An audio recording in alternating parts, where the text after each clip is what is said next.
자, 오늘은 이제 고등학교 1학년 2학기 기말고사 범위에 해당하는 부분을 조금씩 배워보도록 하겠습니다. 처음으로 배워야 할 부분은 수열 파트인데요. 수열 파트는 일단 기본적으로 이제 수열의 기본 형태와 그 다음에 변형 형태, 그 다음에 점화식이나 기납적 증명 같은 이런 부분으로 나누어져 있습니다. 오늘 배우게 될 부분은 등차 수열이고요. 등차 수열은 제일 기본적인 수열의 형태를 얘기하는 거예요. 자, 펜의 두께를 좀 바꾸고 이제부터 시작해 보도록 할게요. 자, 오늘 배울 파트는 등차 수열입니다. 근데 일단 수열이란 건 무엇인가에 대해서 좀 배워봐야 할 것 같아요. 자, 첫 번째로 수열. 수열은 무엇일까요? 수열은 이제 수의 나열이라는 뜻이고요. 수의 나열인데 규칙성 있는 나열을 얘기합니다. 물론 규칙성이 존재한다라는 그런 가정이 있어요. 그러면 예를 들어서 1, 3, 5, 7, 땡땡땡. 자, 이 수열은 규칙성이 존재를 하죠. 어떤 규칙성이 존재합니까? 앞항에서 다음 항으로 나아갈 때 플러스 2씩 커지죠. 이런 것들을 우리는 수열이라고 얘기를 하고요. 이랬을 때 이 1, 3, 5 등등을 얘를 첫째 양,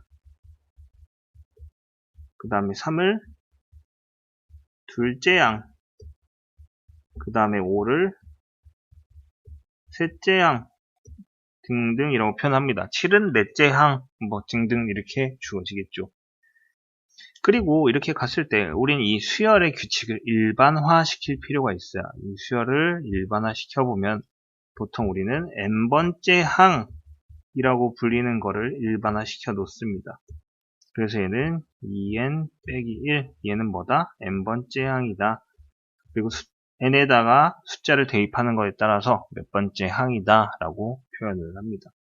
근데 다음과 같이 이렇게 점점점 뒤에 연결되어 있는 수열의 형태를 우리는 무한수열이라고 얘기를 합니다. 무한수열은 수열의 끝이 없는, 즉 항이 무한개인 수열을 얘기를 해요. 그러면 이와 반대되는 개념으로 유한수열이라는 개념이 있는데 얘는 뭐예요? 항이 유한개입니다. 항의 개수를 셀 수 있다라고 주어지는 경우예요. 그럼 예를 들어서 1, 3, 5, 7, 9다. 여기서 수열이 끝났어요. 그럼 이때 항의 개수는 몇 개? 항의 개수는 5개가 되면서 이게 바로 유한수열이 됩니다. 참고로 이때 1을 첫 번째 항이라고 얘기를 하죠. 첫 번째 항. 경우에 따라서는 뭐 한문을 사용해서 초항 이렇게 얘기하기도 하고요.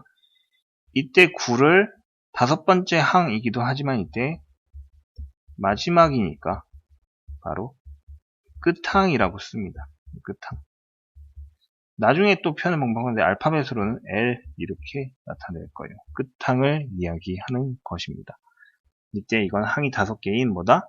유한수열이다 라고 얘기를 해요.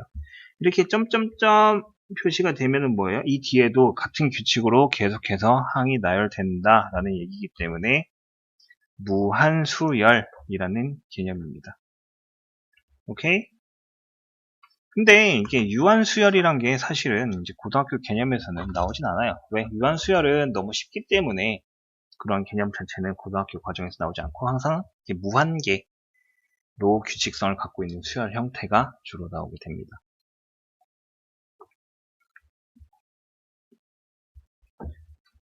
자, 그럼 이제 등차 수열에 대해서 본격적으로 알아볼 거예요. 두 번째, 등차 수열의 일반항에 대해서 이야기해 봅시다. 자, 등차라는 게 무슨 뜻일까요? 이건 등차라는 거는 일정한 차이를 얘기합니다. 일정한 차이를 얘기하고요. 그럼 일정한 차이만큼의 규칙을 가진 수열이다 라고 얘기하는 건데, 아까 전에 봤던 1, 3, 5, 7, 9, 땡땡땡. 자, 이게 뭐였어요? 다음 항으로 갈 때 2씩 더했었죠. 이게 바로 등차 수열에 해당하는 겁니다. 이게 뭐야? 이렇게 2씩 더했잖아. 우린 이거를 공차라고 얘기하고요. 알파벳은 D라고 표현해요. 공차는 2다. 공차는 음수도 될 수 있고요. 양수도 될 수 있어요. 왜냐? 음수가 되면은 숫자가 계속해서 작아지면 되는 거죠. 양수일 때는 계속해서 커지면 되는 거고요. 다음과 같이. 그리고 우리는 아까 뭐예요? 2n 빼기 1이라는 n번째 항이란 걸 표시를 했었죠. 우린 이거를 수열의 일반항이다 라고 얘기를 합니다. 일반화시킨 항이라고 생각하면 돼요. 일반화란 건 뭐냐면은 그 규칙을 숫자를 대입하면 그 규칙에 맞게끔 결과물이 나오게 만들어 놓은 하나의 수식을 얘기를 합니다. 증명을 할 때도 항상 이렇게 숫자로 증명을 하는 게 아니라 일반화된 식으로 증명을 하듯이 여기서는 이제 수열의 규칙을 문자 형태로 표현해 놓은 걸 얘기를 해요. 그래서 등차 수열의 일반항을 지금 본 거예요. 근데 이제 자 얘를 첫 번째 항, 두 번째 항, 이걸 첫 번째 항, 두 번째 항, 세 번째 항, 네 번째 항, 다섯 번째 항이라고 얘기를 했었죠. 그럼 얘를 n번째 항이라고 얘기를 했었어요. 그럼 우리는 이제 이걸 이렇게 표현합니다. 첫 번째 항은 A1, 두 번째 항은 A2, A3, A4, A5, 얘는 n번째니까 AN이라고 표현을 하는데 왜 AN, A1, A2 이런 표현을 씁니까? 라고 하면은 그냥 여러분은 그냥 알파벳이 뭐가 제일 빨라요? A죠. 그래서 A라고 생각하면 돼요. 그럼 이게 뭐냐? 여기에 들어오는 숫자만큼의 순서라는 거예요. 얘는 제일 앞에 있기 때문에 여기가 얼마? 1인 거고, 얘는 두 번째에 있기 때문에 2인 거고, 얘는 세 번째 자리이기 때문에 3, 네 번째니까 4, 다섯 번째니까 5. 그럼 얘는 n번째니까 AN인데, 그래서 우린 보통 AN을 수열의 일반항이라고 얘기를 합니다. 등차 수열이 아니라 나중에 배울 등비 수열 등등 한 기타 수열도 다 AN을 수열의 일반항이라고 얘기해요. n번째 항 일반화 시켜놓은 공식이라고 생각해 놓으면 돼요. 그렇게 생각하면 돼요. 자, 그럼 일단 공차가 2라고 주어져 있고요. 초항은 얼마예요? 초항은 A1인데 그냥 A라고 쓰기도 합니다. 1이죠. 자, 이렇게 되어 있어요. 그러면 이 일반항은 한눈에 보고 수열의 규칙을 찾아야 되는 거예요. 라고 물어보면은 그렇진 않아요. 이 수열의 일반항을 구하는 공식은 따로 존재합니다. 이제 그거에 대해서 볼 거예요. 자, 왼쪽에 있는 수열을 그대로 봤을 때 첫 번째 항은 얼마예요? 1이었어요. 두 번째 항은 1, 첫 번째 항에다가 2를 한 번 더한 겁니다. 세 번째 항은 1에다가 2를 두 번 더한 거죠. 그럼 네 번째 항은 1에다가 2를 세 번 더한 겁니다. 자, 그럼 여기 주어진 숫자보다 하나 적게끔 2를 더하고 있죠. 그러면은 다음과 같은 규칙성에 따라서 AN은 1에다가 2를 n-한 번 더하면 되는 거 아닙니까? 자, 다음과 같은 공식을 따라가요. 그러면은 다음과 같은 공식을 따르기 때문에 수열의 등차 수열의 일반항 AN은 초항에다가 자 n번째니까 n-1개만큼 공차 D를 더하면 된다라는 공식을 따라갑니다. A 플러스 n-1 곱하기 D라고 받아들이면 돼요. 즉 얘를 변형해보면 1 더하기 2 곱하기 1인 거고요. 얘는 1 더하기 2가 2개 있었고요. 얘는 1 더하기 2가 몇 개 있었다? 3개 있었다. 이렇게 되는 거죠. 근데 n번째는 n-1개 있으니까 그거 갖다 쓰고요. 공차랑 순서가 바뀌긴 했는데 알파벳 D가 뒤로 가고. 이 공식을 잘 알고 있어야 됩니다. 이게 바로 뭐예요? 등차 수열의 일반항이라고 부르는 공식입니다. 그러면 등차 수열의 일반항, 이 공식만 알고 있으면 수열의 규칙성을 다 구할 수 있습니까? 네, 구할 수 있습니다. 한번 예시를 들어볼까요? 자, 예시를 들어볼게요. 수열을 하나 만들어 볼게요. 1, 4, 7, 10. 다음과 같은 수열의 일반항을 만들 거예요. 자, 첫째 항은 1이고요. 공차는 얼마예요? 3이죠. 그러면 공식에 대입하면 AN은 조항 더하기 n-1 곱하기 3이 됩니다. 정리하면 3n 빼기 2예요. 자, 이게 맞는지 확인해 보고 싶으면 n에 1을 대입해 봅시다. 그럼 A1은 얼마예요? 3 곱하기 1 빼기 2가 되니까 1이 됩니다. 그럼 n에다 2도 한번 대입해 볼까요? 2는 2 대입하면 A2가 되고요. 3 곱하기 2 빼기 2가 되니까 얼마? 4. 여기 위에 주어진 숫자 1과 4 같죠? 그래서 규칙성에 맞게끔 성립이 된다. 공식에다 그대로 대입을 한 거예요. 그리고 등차 수열은 뭐? 일정한 차이를 갖고 있는 수의 나열이다 라고 받아들이면 됩니다. 알겠나요? 자, 그리고 이제 이 등차 수열엔 특별한 성질이 하나 존재해요. 그거를 우리는 배울 건데 그게 뭐냐? 바로 등차 중항이라는 겁니다. 등차 중항은 뭐냐면 가운데 중자죠, 이게. 등차인데 가운데 있는 항. 네, 그런 겁니다. 등차 수열을 이루는 세 가지 숫자 A, X, B라는 숫자가 있다고 칠게요. 얘는 등차 수열이에요. 이 세 숫자는 등차 수열을 이루고 있습니다. 그러면은 이 B란 숫자는 여기서 플러스 D만큼 한 거 아니에요? 그 다음에 여기 차이도 여기다 플러스 D를 해야 X가 되는 거니까 A는 X에서 빼기 D를 한 거, B는 X에서 더하기 D를 한 거, 이거와 같겠죠. 그럼 이 두 개를 더하게 되면 무슨 일이 벌어질까요? 바로 A 더하기 B는 2X라는 식이 생깁니다. 그럼 X는 뭐예요? 2분의 A 더하기 B가 되겠죠. 참고로 이 X가 뭐예요? A, X, B 중에 가운데 있는 항이죠. 등차 수열 중에 가운데 있는 항은 앞의 항, 뒤의 항을 갖고 다음과 같은 형태로 표현할 수 있다라는 게 바로 등차 중항입니다. 그럼 이게 언제 쓰이냐? 자, 예시를 들어볼게요. 다음과 같은 수열이 있답니다. 등차 수열이래요.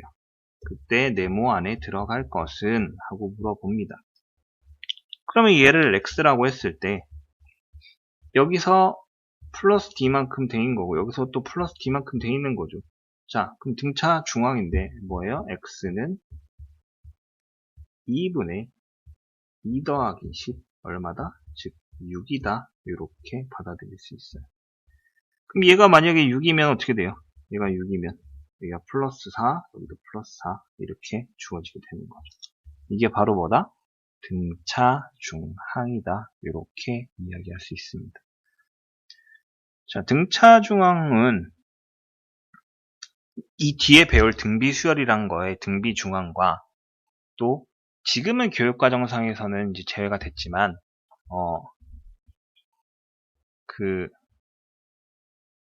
이렇게 등차 수열이 뒤집혀 있는 형태의 수열이 있어요. 갑자기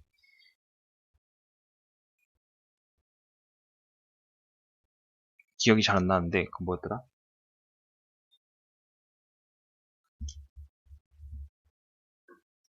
조화수열이라는 수열이 있습니다. 조화수열은 뭐냐면은 등차 수열을 뒤집어 놓은 걸 얘기를 해요. 즉 일반 항수체가 뒤집힌 걸 얘기를 하는데 그거 같은 경우에는 지금 한번 보도록 할게요. 근데 이제 교육 과정상에서는 여러분한테는 제거가 된 걸로 알고 있습니다. 한번 배워는 보도록 할게요. 이런 것도 원래는 있다. 자, 조화 수열입니다. 조화 수열에 대해서 배우지 않더라도 실제 문제에서 간단한 조화 수열 형태의 문제는 나오기도 합니다. 그러니까 잘 익혀두도록 하세요. 예시를 들어볼게요. 1분의 1, 3분의 1, 5분의 1, 7분의 1, 점점점. 자, 이렇게 된 수열은 일반항, 즉 규칙성이 어떻게 됩니까? 라고 물어봤어요. 근데 이게 등차 수열처럼 생각하기에는 1분의 1에서 3분의 1이 되면 마이너스 3분의 2를 한 거예요. 근데 3분의 1에서 5분의 1이 될 때는 마이너스 3분의 2를 한 게 아닙니다. 분수기 때문에 통분도 해야 되고 규칙성이 달라져요. 그렇기 때문에 얘는 등차 수열이 아니에요. 그럼 등차가 아니면 어떻게든 풀어내야겠죠. 등차가 아니야. 자, 얘를 역수를 취해보도록 하겠습니다. 역수. 자, 그럼 역수는 1, 3, 5, 7, 땡땡땡. 역수를 취하니까 얘가 뭐가 돼요? 등차 수열이 됐죠. 얘의 일반항은 2n 빼기 1이었습니다. 그러면 역수를 취해서 등차 수열인 걸 확인하고 일반항을 구했다. 그럼 이 경우는 어떻게 합니까? 도로 거꾸로 뒤집습니다. 그럼 뭐가 돼요? 2n 빼기 1분의 1 이렇게 되는 거죠. 즉 역수를 취했을 때 등차 수열이 되는 이 수열을 바로 뭐라 그러냐? 우리는 이걸 조화 수열이라고 얘기를 합니다. 이게 학교에 따라서 얘기해주는 학교도 있고 얘기 안 하는 학교도 있는데 대부분의 학교들이 요새 얘기를 안 해주는 걸로 알고 있어요. 근데 이렇게 되는 건 조화 수열이고, 이렇게 분수 수열 형태일 때는 대부분 역수를 취하면은 등차 수열이 나오는 경우가 생각보다 많으니까 이제 여러분이 문제를 풀 때 이런 형태가 보인다 그러면 역수도 취해보고 통분도 해보고 여러 가지 방법을 찾아야 돼요. 자, 그러면 이게 이제 조화 수열이고요. 조화 수열의 일반항을 나타내는 공식은 따로 없습니다. 왜? 그냥 분모가 등차 수열이기 때문에 그래요. 분모가 등차 수열. 그럼 이 조화 수열에도 조화 중항이라는 게 물론 존재를 합니다. 근데 이 조화 중항은 여러분이 이제 외울 필요까지는 일단 없고 고3이 되면 조금 고려해 볼 만하지만 지금 상황에서 일단 한번 보도록만 할게요. 자, 조화 중항입니다. 그러면 이 똑같이 A, X, B라고 할 텐데 이 세 수열은 뭐예요? 조화 수열입니다. 조화 수열. 조화 수열의 특징은 역수가 등차 수열이란 거예요. 그럼 얘를 역수를 취해 볼게요. 역수를 취하면 A분의 1이 되고 X분의 1이 되고 자 B분의 1이 얘가 뭐예요? 얘가 등차 수열입니다. 등차 수열. 그럼 이 등차 수열이 등차 중앙을 따라가기 때문에 바로 A분의 1 더하기 B분의 1은 가운데 거의 몇 배? 2배다. 이렇게 돼요. 그럼 얘를 통분해보면 A, B분의 A 더하기 B가 X분의 2가 되고 얘를 나누면 여기에 2 이렇게 내려가겠죠. 그럼 우리가 원하는 건 지금 X분의 1이 아니기 때문에 뭘 원해요? 우리는 올바르게 된 X값을 원해요. 그럼 어떻게 하면 됩니까? 역수를 취하면 돼요. X분 A 더하기 B분의 2AB 다음과 같이 보면 되겠죠. 이게 뭐다? 등차 수열을 취했을 때 조화 수열을 그러니까 조화 수열을 역수를 취해서 등차 수열을 만들어서 등차 중항을 구한 다음에 그걸 도로 역수를 취한 조화 중항이라는 겁니다. 이 조화 중항에 대해서는 나중에 응용 문제나 이런 거에 대해서 조금씩 가끔 이게 조화 수열이란 걸 몰라도 풀 수 있게끔 형지를 주기도 합니다. 이게 고등학교 이제 3학년이나 뭐 2학년 때 돼서 모의고사 이런 형태나 좀 됐을 때 나올 법한 거고요. 여러분 내신에서 나온다면 그건 난이도가 매우 높은 거겠죠. 그리고 실제로 나와서는 안 되는 형태이긴 합니다. 이게 바로 뭐다? 조화 수열과 조화 중항이다. 이렇게 받아들이면 됩니다.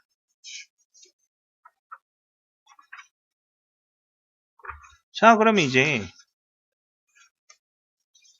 등차 수열의 합에 대해서 배워야 됩니다. 등차 수열의 합. 등차 수열의 합에 대해서 배워야 되는데, 그 부분에 해당하는 것들 보도록 합시다. 세 번째. 등차 수열의 합. 일단 기본적으로 수열의 합이란 거에 대해서 좀 배워야 됩니다. 수열의 합. 수열의 합이라고 하면 1항에서 n항까지의 합을 얘기를 하는데, 웬만하면 지금 상대에서 통틀어서 그걸 우리는 대문자 sn이라고 얘기를 해요. 이거에 의미하는 건 a1 더하기 a2 더하기 a3 더하기 점점점에서 더하기 a의 n-1 더하기 a의 n, 요걸 얘기합니다. 1항부터 n항까지 합을 얘기를 하고요. 그러면은 예를 들어서 S10이다. 그럼 얘는 뭡니까? A1 더하기 A2 더하기 점점점에서 더하기 A10 10항까지 더하게 된 거다 얘기를 해요. 주의할 게 뭐? 1항부터 반드시 시작한다는 거, 이걸 주의해서 생각해야 됩니다. 자, 그럼 이제 등차 수열의 합 공식에 대해서 얘기를 해봐야 되는데, 자, 등차 수열을 합 공식을 배우기 전에 우리 옛날 옛적 얘기를 한번 해봐야 될 거야. 가우스라는 사람 알고 있나요? 가우스라는 사람 많이 가우스 들어봤을 거예요. 왜? 가우스 기호, 이게 뭐예요? 뒤에 소수점 버리는 얘기했었죠. 이렇게 n 들어오면 n보다 크지 않은 최대 정수값. 이때 가우스 많이 들어봤을 거예요. 이때 그 가우스를 얘기하는 건데, 이 가우스라는 사람이 어렸을 때 이제 일화가 있어요. 뭐냐면 1부터 10까지 빠르게 구하는 방식. 여러분 어떻게 됩니까? 1 더하기 2 더하기 3 더하기 4 더하기 5 더하기 6 더하기 7 더하기 8 더하기 9 더하기 10. 자, 이거 어떻게 하면 빨리 계산할 수 있다고 배웠어요? 다음과 같이 배웠습니다. 어떻게? 1과 10, 그 다음에 2와 9, 그 다음에 3하고 8, 그 다음에 4하고 6, 4하고 7 이렇게 더하면 된다 했죠. 그래서 11이 몇 개 있다? 5개 있다. 그래서 얼마? 55. 이렇게 구하는 거의 일화에 대해서 들었을 겁니다. 매우 어릴 때 이런 공식을 발견했다고 얘기를 했었죠. 왜 이런 얘기를 하느냐? 자, 이 1부터 10까지 더하는데 이게 1부터 10까지 무슨 규칙성을 갖고 있느냐? 1, 2, 3, 4 어떻게 해요? 1씩 커지고 있잖아요. 그렇기 때문에 등차 수열에서 얘를 응용할 수 있다는 소리죠. 등차 수열을 써보면은 A1은 A 더하기 A2는 A 더하기 D가 됩니다. 그리고 A 세 번째 항은 A 더하기 2D가 돼요. 더하기 점점점 더하기 N번째 항을 쓰면은 A 더하기 N-1의 D 이렇게 주어져요. 이게 뭐야? SN이란 공식입니다. 근데 이 SN을 거꾸로 한번 써볼게요. A 더하기 N-1의 D 자리가 좀 어긋나긴 했네요. A 플러스 N-2의 D 더하기 점점점 더하기 마지막에 뭐? A까지 이렇게만 쓸게요. 그럼 뭐예요? 이 두 개를 더할 겁니다. 그럼 이 SN은 자 얘랑 얘를 더할게요. 얼마입니까? 2A 더하기 N-1의 D가 됩니다. 그리고 얘랑 얘도 더하면 뭐가 돼요? 그럼 또 이 밑에 게 돼요. 또 얘가 됩니다. 그러면 지금 위하고 아래 거 있는 순서대에 맞춰서 더한 게 다 얘가 나온다는 소리예요. 그럼 총 몇 개가 있을까요? 네, 그렇죠. 1항부터 n항까지이기 때문에 총 n개가 있습니다. 그럼 ESN이 요거니까 그럼 결론적으로 SN은 뭐다? 2분의 n 곱하기 2a 플러스 n-1d구나 라는 공식이 성립을 합니다. 여기서 a는 초항을 얘기하는 거고요. d는 공차를 얘기하는 거고 n은 항의 개수를 얘기하는 거예요. 다음과 같이 공식이 주어집니다. 근데 문제는 이때는 이렇게 항, 개수, 초항, 공차가 주어졌을 때고 공차가 안 주어지고 그냥 첫 항하고 끝 항이라 그러면서 끝 항의 숫자가 주어질 때가 있어요. 그럼 그때는 어떻게 하면 돼요? 2분의 n a 플러스 l 아까 라스트 마지막 항, 끝 항을 얘기하는 알파벳이죠. 이렇게 계산을 하게 됩니다. 두 가지 차이에 대해서 얘기를 해볼까요? 이런 거예요. 만약에 항이 10개고 첫 항이 1이고 끝 항이 20이래. 20, 21이라 합시다. 20은 좀 계산이 안 맞을 것 같고 19? 그래 19라고 할게요. 끝 항이 19. 이때 수열의 합을 구하시오. 그럼 S10은 어떻게 되는 거예요?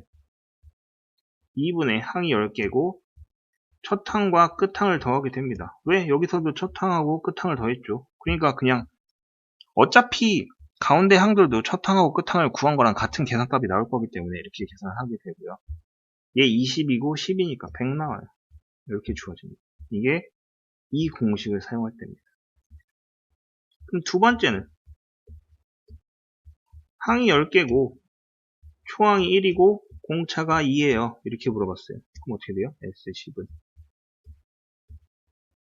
2분의 10하고 2a 얘를 2배 하는 거예요. 2 더하기 항이 10개 했으니까 n-1입니다. 10에서 1을 빼면 9. 그 다음에 공차는 얼마? 2. 사실 똑같은 수열, 얘랑 얘랑 지금 똑같은 수열이에요. 그러니까 요 위에 얘랑 얘랑 똑같은 수열을 내가 쓰고 있는 건데 얘도 100 나와요. 왜? 항이 10개고 초항이 1부터 끝항이 19면 1, 3, 5, 7, 9, 11, 13, 15, 17, 19 이거 얘기하는 겁니다. 얘랑 얘 더한 거 얼마? 20. 얘랑 얘 더한 거 얼마? 20. 이렇게 되는 거죠. 그렇게 되니까 뭐다? 다 더하면 100이다. 이렇게 얘기할 수 있습니다. 이게 바로 등차 수열의 합 공식에 관련된 식이에요. 실제로 이렇게 응용을 하는 데는 많은 이제 노력이 필요하겠죠. 추후에 등비 수열까지 배운 다음에 이제 합 공식에 대한 것들, 등차와 등비 이 두 가지만 따로 한 번 더 보긴 할 거예요. 그때까지는 일단 요거를 보면서 잘 익혀두길 바래요. 알겠죠? 자, 그러면은 일단 등차 수열의 합까지 보게 되었고요. 원래는 이제 AN과 SN, 수열의 일반항과 합의 관계식에 대해서도 배워야 되긴 하는데 그거는 등비 수열까지 전부 다 배운 다음에 다시 한번 배우도록 하겠습니다. 알겠죠? 일단 오늘은 여기까지 하도록 할게요.